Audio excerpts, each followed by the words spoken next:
Well, the president posted surveillance video today showing migrants breaching a border fence in El Paso, Texas. A Border Patrol official confirms more than 1,000 people were detained, the largest mass arrest to date. Nearly a year after the president's so-called zero-tolerance immigration policy was struck down in court, CBS News has learned some migrant families are still being separated at the border. In our series, Separated and Counting, Manuel Bojorquez shows us the reunion of a father and his children after 184 days.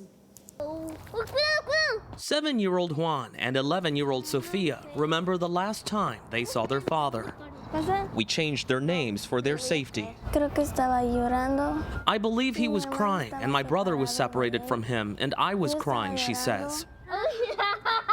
They were separated 6 months ago after their father, Adolfo, brought them across the Texas border, saying he was fleeing extortion and death threats from El Salvador's notorious gangs. They said if I returned home, they would shred my children. He showed us text messages like this one, threatening to kill the entire family. But he would not get to make his plea for asylum before a judge.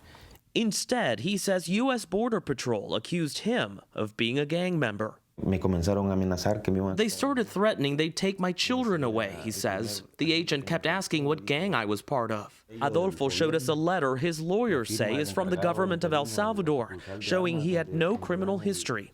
He also showed us that he has no tattoos, which are a trademark of Salvadoran gangs. I asked to speak with a lawyer, he says, and they said no. You don't have any rights here. So they detained him in McAllen, and Sofia and Juan were sent to live with their mother in Seattle.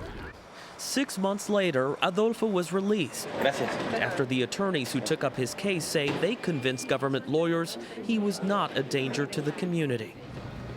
And we were there. When after 184 days of being separated, he got to hug his children again.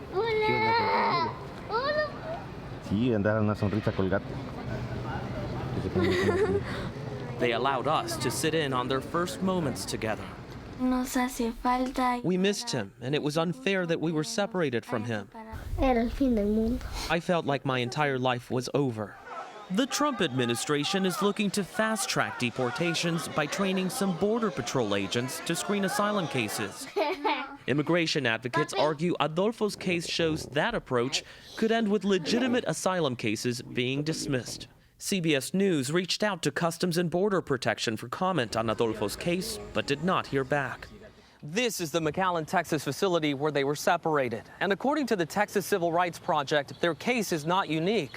Efren Olivares with the Texas Civil Rights Project says family separations are still happening at the border. We're not seeing hundreds of separations per week, but we are seeing over a dozen separations a week. The government can separate a child if there is concern for their safety or criminal activity by the accompanying adult. Some would say those are good reasons to try to protect the child from that person.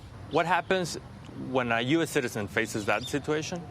You get Child Protective Services involved, you have a court hearing. These aren't U.S. citizens. Exactly, so it's different treatment based solely on their immigration status. Adolfo, Sofia, and Juan are now awaiting asylum hearings and trying to rebuild their lives together.